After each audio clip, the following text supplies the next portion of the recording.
നല്ല വണ്ണം നല്ല വണ്ണം എന്ന് പറയുമ്പോൾ നല്ല ഓണം എന്നല്ല, നല്ല വണ്ണം ഉണ്ടായിരുന്ന ഒരു വ്യക്തി കഴിഞ്ഞ കുറേ മാസങ്ങളായിട്ട് വ്യായാമം ചെയ്യുന്നു.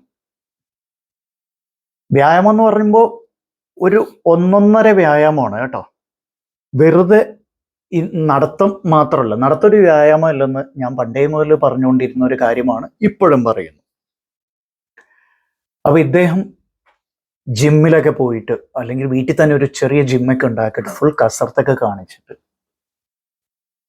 മസിൽ ഉണ്ടാക്കാൻ വേണ്ടി ശ്രമിച്ചുകൊണ്ടിരിക്കുക. അപ്പൊ എൻ്റെ ചോദ്യം, ഇതെൻ്റെ ചോദ്യമാണ്, നിങ്ങൾക്ക് എന്ത് തോന്നുന്നു എന്നുള്ളത് ഇവിടെ ഒന്ന് ചിന്തിക്കണേ. വേണമെങ്കിൽ ഒന്ന് പോസ് ചെയ്തോളൂ. ഇവിടെ എൻ്റെ ചോദ്യം മറ്റൊന്നുമല്ല, ഇദ്ദേഹത്തിൻ്റെ ഈ കൊഴുപ്പ്, ശരീരത്തിലെ കൊഴുപ്പ് എക്സസൈസ് ചെയ്യുന്നതിലൂടെ കുറഞ്ഞു എന്ന് കരുതുക. ഈ കുറഞ്ഞ കൊഴുപ്പ് മസിലായിട്ട് മാറുമോ ഇല്ലയോ? എങ്കിൽ എത്രത്തോളം മസിലായിട്ട് മാറും? അതാണ് ചോദ്യം. ഇവിടെ പോസ് ചെയ്യാം. ഞാൻ തുടരാൻ പോവാ കേട്ടോ, എനിക്കങ്ങനെ പോസ് ചെയ്യാൻ പറ്റില്ലല്ലോ. അപ്പൊ ഇവിടെ പലരും ധരിച്ചുകൊണ്ടിരുന്നത്, ഇതുവരെ ഈ നിമിഷം വരെ പലരും ധരിച്ചുകൊണ്ടിരുന്നത് എന്താണെന്ന് വെച്ചാൽ, നിങ്ങളുടെ ഫാറ്റ് മസിലായിട്ട് മാറ്റാൻ എക്സസൈസ് കൊണ്ട് സാധിക്കും എന്നുള്ളതാണ്. അപ്പോൾ ഫാറ്റ് മസിലായിട്ട് മാറുമോ? That is question number 1. ഒരിക്കലുമില്ല. നിങ്ങളുടെ ഫാറ്റ് ഒരിക്കലും മസിലായിട്ട് മാറില്ല. അത് തന്നെ. അപ്പൊ എന്താണ് ഇയാൾ പറഞ്ഞു വരുന്നത്? എക്സസൈസ് ചെയ്യേണ്ടെന്നാണോ പറഞ്ഞു വരുന്നത്? വെയിറ്റ്, ക്ഷമിക്കൂ, ഒന്ന് കേൾക്കൂ, ക്ഷമയോടെ ഒന്ന് കേൾക്കൂ. ഫാറ്റ് ഒരിക്കലും മസിലായിട്ട് മാറില്ല. കാരണം ഫാറ്റ് ഒരു പ്രത്യേക തരത്തിലുള്ള ടിഷ്യൂ, ഒരു പ്രത്യേക തരത്തിലുള്ള കോശമാണ്. ആ കോശങ്ങളാണ് ഫാറ്റ് സെൽസ് എന്ന് പറയപ്പെടുന്നത്, അഡിപ്പോസ് ടിഷ്യൂ എന്ന് പറയും. അതിന്റെ പല വകഭേദങ്ങളുണ്ട്, അതിലേക്ക് ഞാൻ കിടക്കുന്നില്ല. മസിൽ എന്ന് പറയുന്ന വേറൊരു ടൈപ്പ് ടിഷ്യൂ ആണ്. എന്ന് വെച്ചാൽ വേറെ തരത്തിലുള്ള കോശങ്ങളാണവ. ഈ തരത്തിലുള്ള കോശം ആ തരത്തിലുള്ള കോശമായിട്ട് വകഭേദപ്പെടില്ല, രൂപാന്തരപ്പെടില്ല, ഇമ്പോസിബിൾ. അതായത് നിങ്ങളുടെ ചർമ്മം നിങ്ങളുടെ മുടിയായി മാറുന്നു, അല്ലെങ്കിൽ നിങ്ങളുടെ ചർമ്മം നിങ്ങളുടെ നഖമായിട്ട് മാറുന്നു എന്ന് പറയുന്ന പോലെ ഇരിക്കും. ഒരിക്കലും അങ്ങനെ സംഭവിക്കില്ല. അപ്പൊ വ്യായാമം ചെയ്യേണ്ടതെന്നാണോ ഇയാൾ പറഞ്ഞു വരുന്നത്? എല്ലാം പരസ്പര വിരുദ്ധമായിട്ടുള്ള കാര്യങ്ങളാണോ പറയുന്നത്? No, I'm trying to clarify things here. വളരെ ക്ലിയർ ആയിട്ടാണ് പറയുന്നത്. ഫാറ്റ് ഒരിക്കലും മസിലായിട്ട് മാറില്ല. അപ്പൊ എന്താണ് വ്യായാമം കൊണ്ട് നിങ്ങൾ തീരുമാനിക്കുന്നത്, അല്ലെങ്കിൽ നിങ്ങൾ ചെയ്യാൻ ശ്രമിക്കുന്നത്? നിങ്ങൾക്ക് ഓൾറെഡി ഉള്ള മസിൽസിനെ ബലപ്പെടുത്തുക, പുഷ്ടിപ്പെടുത്തുക, വർദ്ധിപ്പിക്കുക, ആ മസിൽസിന്റെ സൈസ് വർദ്ധിപ്പിക്കുക എന്നുള്ളതാണ് ഇവിടെ ചെയ്യുന്നത് നിങ്ങൾ. Is that clear? അല്ലാണ്ട് ഫാറ്റിനെ റീപ്ലേസ് ചെയ്യല്ല ചെയ്യുന്നത്. അപ്പോൾ ആദ്യത്തെ ചോദ്യത്തിലേക്ക് നമുക്ക് വരാം. ഫാറ്റ് മസിലായിട്ട് മാറുമോ? അതില്ല. അപ്പൊ ഈ ഫാറ്റ് എവിടെ പോകുന്നു? അപ്പൊ ഞാൻ വ്യായാമം ചെയ്യുമ്പോൾ എൻ്റെ വയറ് കുറയുന്നതായിട്ട്, എൻ്റെ വയറിന് ചുറ്റുമാണ് കൊഴുപ്പ് എന്ന് കരുതുക. ഞാൻ വ്യായാമം ചെയ്യുമ്പോൾ ഈ കൊഴുപ്പൊക്കെ കുറഞ്ഞു. അപ്പൊ അതെവിടെ പോയി? Any idea?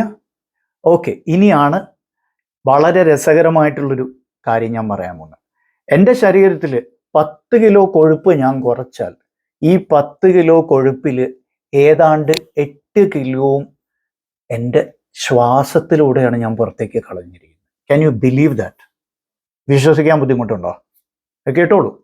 നിങ്ങളുടെ അഡിപ്പോസ് ടിഷ്യൂ, ട്രൈഗ്ലിസറൈഡ് അഥവാ ട്രൈഗ്ലിസറൈഡ്, നിങ്ങളുടെ ഫാറ്റ് സ്റ്റോർ ചെയ്യുന്ന ഒരു രീതിയാണ് ട്രൈഗ്ലിസറൈഡ്. നിങ്ങളുടെ ട്രൈഗ്ലിസറൈഡ് നിങ്ങൾ എക്സസൈസിലൂടെയോ അല്ലെങ്കിൽ ഏതെങ്കിലും മാർഗത്തിലൂടെ നിങ്ങൾ കുറയ്ക്കുമ്പോൾ അതിൻ്റെ 80 മുതൽ 85% കാർബൺ ഡയോക്സൈഡ് ആയിട്ടാണ് മാറുന്നത്. ബാക്കി 15% വെള്ളമായിട്ട് മാറുന്നു. അപ്പൊ 10 കിലോ നിങ്ങൾ ഭാരം, നിങ്ങളുടെ കൊഴുപ്പ് കുറച്ച് കഴിഞ്ഞാൽ, നിങ്ങളുടെ ഭാരം കുറഞ്ഞു കഴിഞ്ഞാൽ കൊഴുപ്പ് കുറയുന്നതാണ് അവിടെ ഹോർമോൺ. മസിൽ മാസ് അത് വേറെ ഇവിടെ, അതിന് സാർക്കോപീനിയ എന്ന് പറയുന്നത്, അത് വേറെ വിഷയമാണ്, അതിലേക്ക് ഞാനിപ്പോൾ കടക്കുന്നില്ല.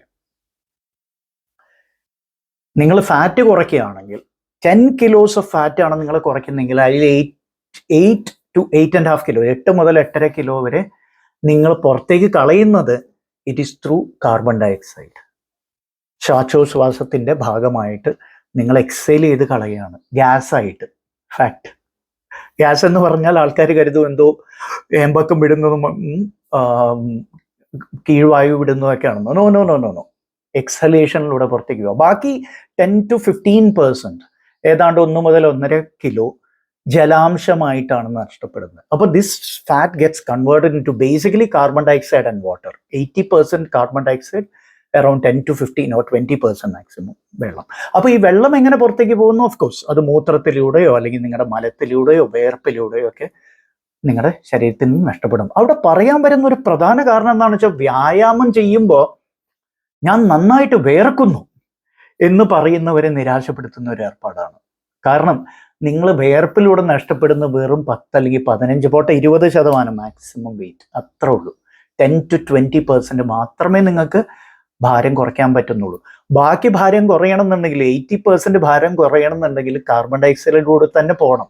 അതിന് ഈ ഫാറ്റ് കാർബൺ ഡയോക്സൈഡ് ആയിട്ട് രൂപാന്തരപ്പെടണം. That is important. അങ്ങനെ രൂപാന്തരപ്പെടണം എന്നുണ്ടെങ്കിൽ എന്ത് വേണം? കൃത്യമായ ചിട്ടയായ വ്യായാമം തന്നെ വേണം. No doubt about that. എന്ത് തരത്തിലുള്ള വ്യായാമം വേണം? ഈ ഫാറ്റിനെ കാർബൺ ഡയോക്സൈഡൊക്കെ മാറ്റാൻ കഴിവുള്ള തരത്തിലുള്ള വ്യായാമം വേണം. നടത്തം അത്തരത്തിലുള്ള ഒരു വ്യായാമമാണോ? അല്ല. വേർക്കുന്നത് ഒരു വ്യായാമമാണോ? ഒട്ടുമല്ല. അപ്പൊ അടുത്ത ചോദ്യം അവിടെ വരും, ഞാനിനി ഇങ്ങനെ ശ്വാസം വളരെ ദ്രുതഗതിയിൽ ചെയ്താൽ കാർബൺ ഡയോക്സൈഡ് ഒരുപാട് ശരീരത്തിൽ നിന്ന് പോകില്ലേ? അപ്പോൾ ഞാനിനി ഡീപ്പ് അല്ലെങ്കിൽ റാപ്പിഡ് ബ്രീതിങ് ചെയ്താൽ അതിലൂടെ കാർബൺ ഡയോക്സൈഡ് ആയിട്ട് മാറില്ലേ? അപ്പം എൻ്റെ കൊഴുപ്പ് കുറയില്ലേ? സോറി, അങ്ങനെ സംഭവിക്കില്ല. You cannot do that. The only way of improving or increasing the carbon ഡയോക്സൈഡിന്, സ്പീഡിൽ ശ്വാസോച്ഛ്വാസം ചെയ്തുകൊണ്ട് കാർബൺ ഡയോക്സൈഡ് ലെവലൊന്നും കൂടാൻ പോകുന്നില്ല. നിങ്ങൾ പുറത്തേക്ക് വിടുന്ന ശ്വാസത്തിൽ കാർബൺ ഡയോക്സൈഡിൻ്റെ ലെവൽ കൂടുകയൊന്നുമില്ല. കാർബൺ ഡയോക്സൈഡ് ലെവൽ കൂടാൻ ആകെ ഒരൊറ്റ മാർഗമുള്ളൂ, ഫലപ്രദമായ മാർഗമുള്ളൂ, നിങ്ങളുടെ മസിൽസ് വർക്കൗട്ട് ചെയ്തേ പറ്റൂ. ഏത് തരത്തിലുള്ള മസിൽസ്? നിങ്ങളുടെ ശരീരത്തിലെ ബൾക്കി മസിൽസ് വർക്കൗട്ട് ചെയ്യണം. എന്താണ് ഈ ബൾക്കി മസിൽസ് എന്ന് പറയുന്നത്? ബൾക്കി മസിൽസ് എന്ന് പറയുമ്പോൾ ഏറ്റവും കൂടുതൽ മാസ്, ഏറ്റവും കൂടുതൽ മസിൽ സെൽസ് ഉള്ള മസിൽസ് ആണ്. അതിൽ ഏറ്റവും പ്രധാനപ്പെട്ടത് ഏതൊക്കെയാണ്? മുകളിലത്തെ അപ്പർ ലിംബിലാണെങ്കിൽ pectorals, deltoid, biceps and triceps പ്രധാനപ്പെട്ടത്. ലോവർ ലിംബിലാണെങ്കിൽ സ്പൈനൽ മസിൽ എന്ന് പറയുമ്പോൾ ട്രപ്പീസിയസ് തുടങ്ങി അങ്ങോട്ട് തുടങ്ങും. ആബ്ഡമിനൽ മസിൽസിന് കാര്യമായി നമുക്ക് ആർക്കും എക്സസൈസ് കിട്ടാറില്ല. പക്ഷെ ലോവർ ലിംസിൽ ക്വാഡ്രിസെപ്സും ഹാംസ്ട്രിങ്സും ഗ്ലൂട്ടിയായി എന്ന് പറയുമ്പോൾ gluteus maximus, gluteus medias and gluteus minimum. ഈ 3 ഗ്ലൂട്ടിയൽ മസിൽസിനും, പിന്നെ ക്വാഡ്രിസെപ്സ് എന്ന് പറയുമ്പോൾ 4 മസിൽസിന്റെ കൂട്ടായ്മ, പിന്നെ ഹാംസ്ട്രിങ്സ് എന്ന് പറയുമ്പോൾ 3 എണ്ണത്തിന്റെ കൂട്ടായ്മ. ഇതൊക്കെയാണ് ഏറ്റവും ബൾക്കി മസിൽസ്. ഇവക്കൊക്കെ, അതുപോലെ കാഫ് മസിൽസ് എന്ന് പറയുമ്പോൾ ഗാസ്ട്രോസോളിയസ് എന്ന് പറയും. ഇവക്കൊക്കെ എക്സസൈസ് കിട്ടിയാൽ തന്നെ ദിസ് ഇസ് ഗുഡ് ഇനഫ്. അപ്പോഴും ആബ്ഡമിനൽ ഫാറ്റ് കുറയുന്നില്ല കേട്ടോ. അതിന് ആബ്ഡമിനൽ എക്സസൈസസ് തന്നെ ചെയ്യണം. ഇൻഫാക്ട് ആ ഫാറ്റ് കുറയ്ക്കുന്നതിലൂടെ നിങ്ങൾക്ക് ഈ കാർബൺ ഡയോക്സൈഡിന്റെ ലെവൽ കൂട്ടാനും സാധിക്കും, നിങ്ങളുടെ ഓവറോൾ വെയിറ്റ് കുറയ്ക്കാനും സാധിക്കും. അപ്പോൾ ബേസിക്കലി നിങ്ങളുടെ ഫാറ്റ് പോകുന്ന എവിടെയാണ്? വേർപ്പിലല്ല. നിങ്ങളുടെ ഫാറ്റ് പോകുന്ന വായുവിലൂടെയാണ്. 80-85% of your fat is lost as carbon dioxide. Please remember that, very important point. അപ്പോൾ എക്സസൈസിന്റെ മെക്കാനിസത്തിനെ കുറിച്ച് നമുക്ക് പലപ്പോഴും ധാരണയില്ല. എല്ലാവരും ചെയ്യുന്നു, ഞാനും ചെയ്യുന്നു. എല്ലാവരും നടക്കാൻ പോകുന്നു, എല്ലാവരും സ്റ്റേഡിയത്തിന് പ്രദക്ഷിണം വെക്കുന്നു, ഞാനും പ്രദക്ഷിണം വെക്കുന്നു.